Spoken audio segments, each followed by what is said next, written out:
Avant de plonger dans cette histoire incroyable, pensez à vous abonner à la chaîne et à activer la cloche. Ici, chaque récit a quelque chose à dire, et vous ne voudrez pas en manquer un seul. La nuit était tombée doucement sur la petite ville de Pinewood. Au loin, les hurlements des coyotes se mêlaient au vent glacial des montagnes.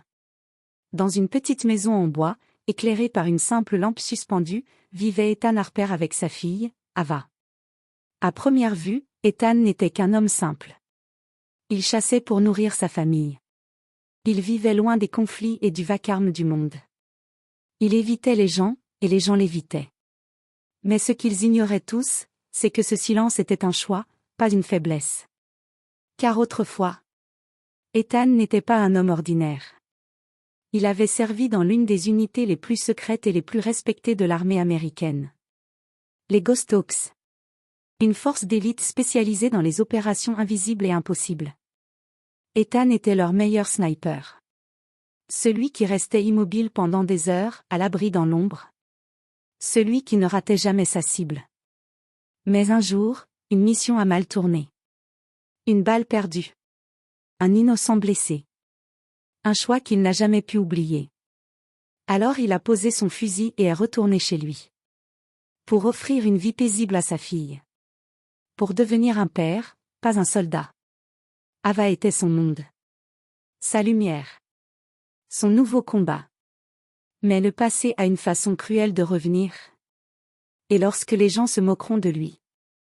Lorsqu'ils diront qu'il n'est qu'un chasseur. Ils provoqueront quelque chose qu'ils ne pourront pas arrêter. Car un sniper reste un sniper. Même quand il tente de s'effacer. Ce samedi matin, le soleil brillait haut dans le ciel. Ava sautillait sur le petit chemin poussiéreux, tenant contre elle un cadeau emballé de papier rose. Aujourd'hui était un grand jour.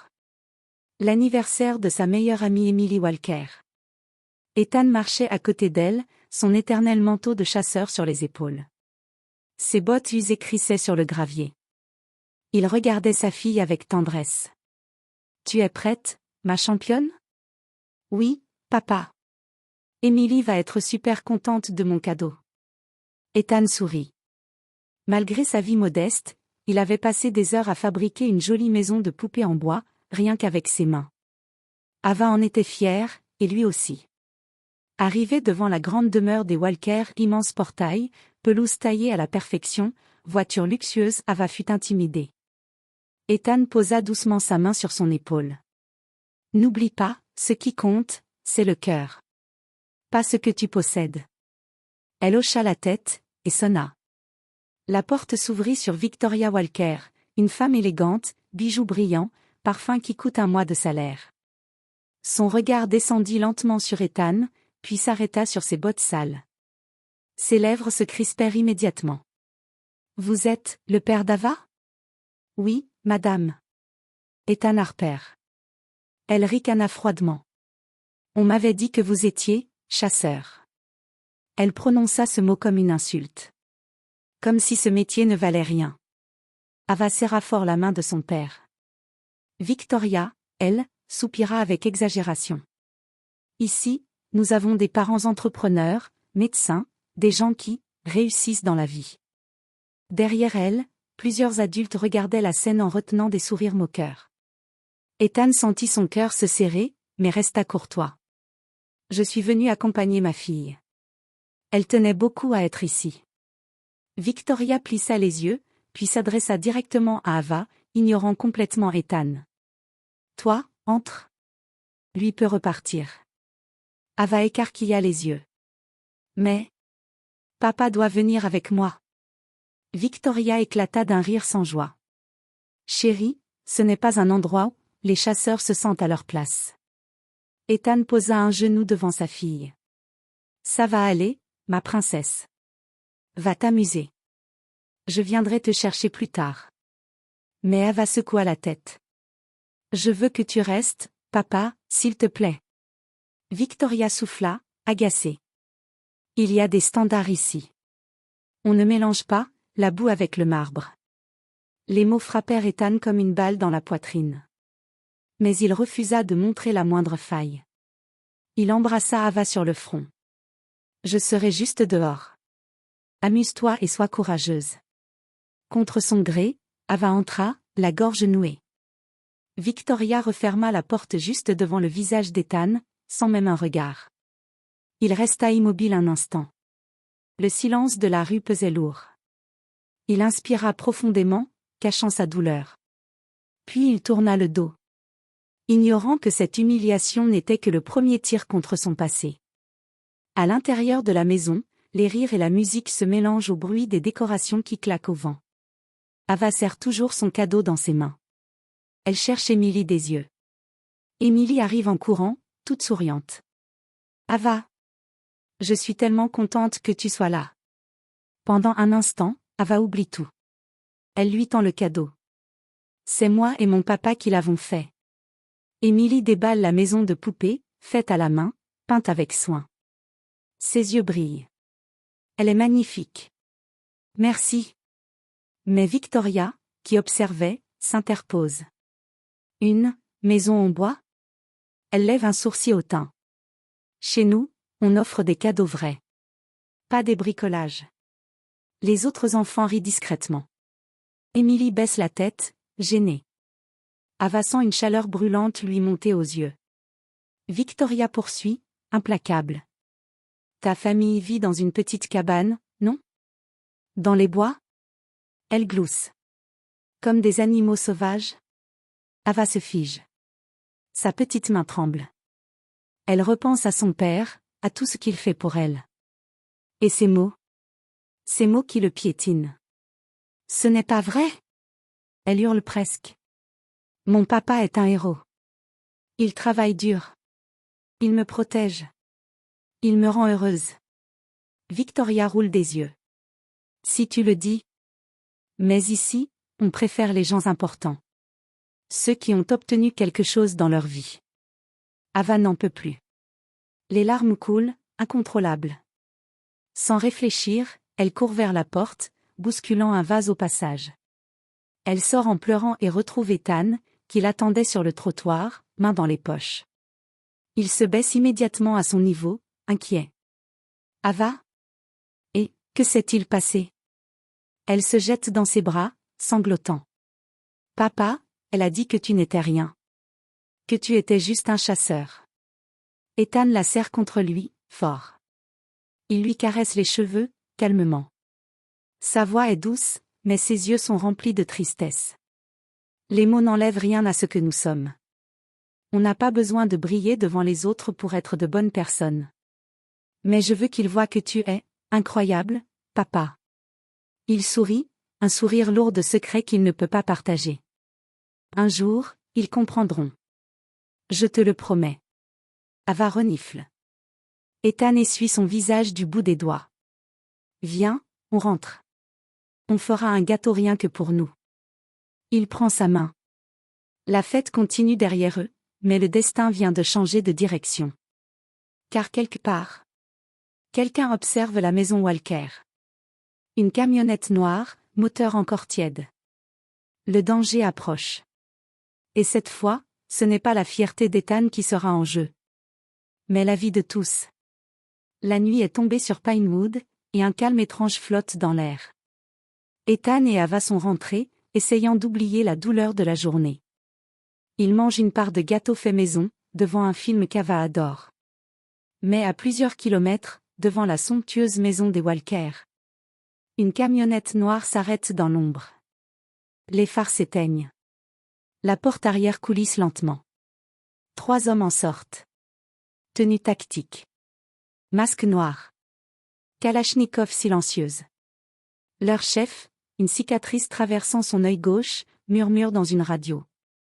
Cible en vue. On entre.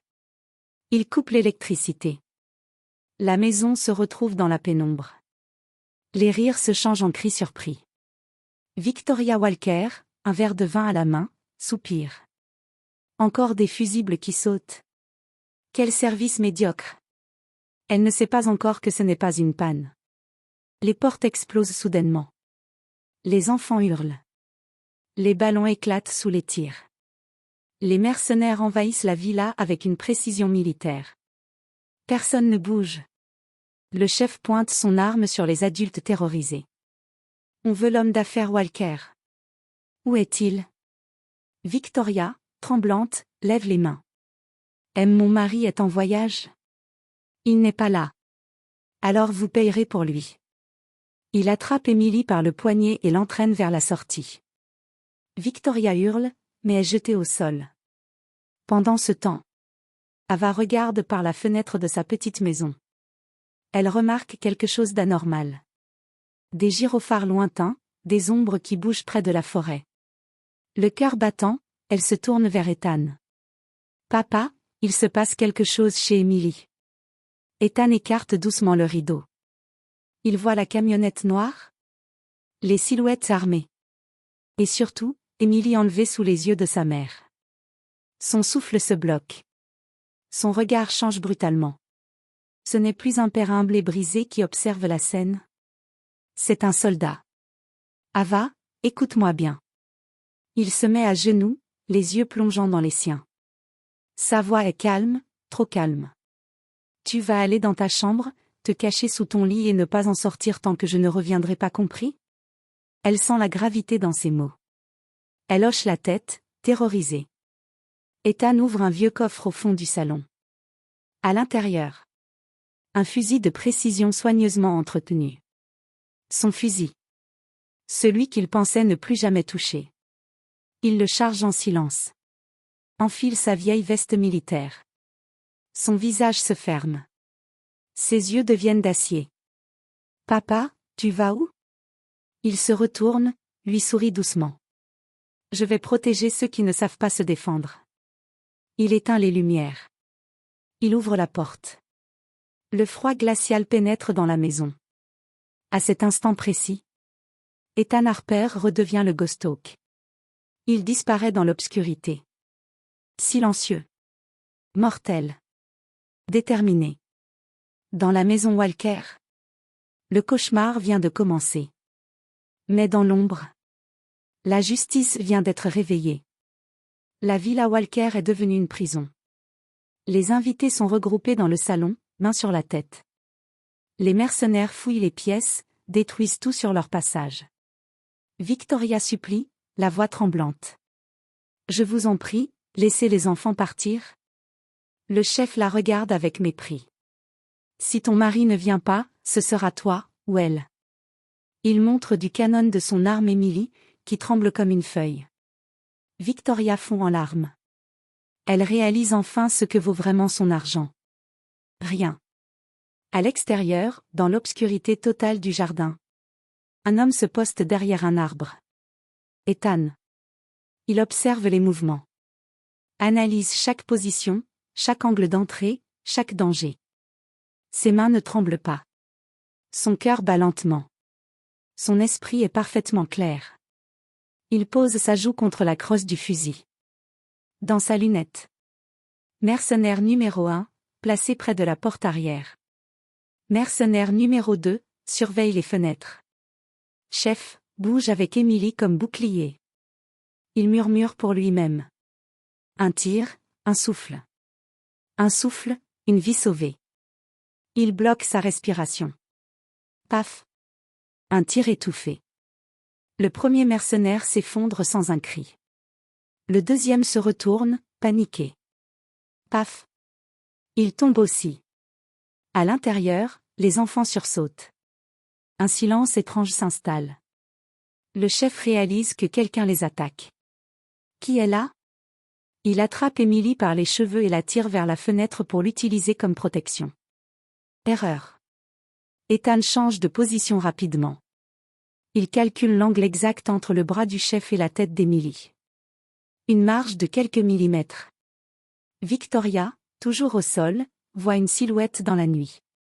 Une silhouette qu'elle reconnaît malgré l'ombre. Ethan. Son visage se fige.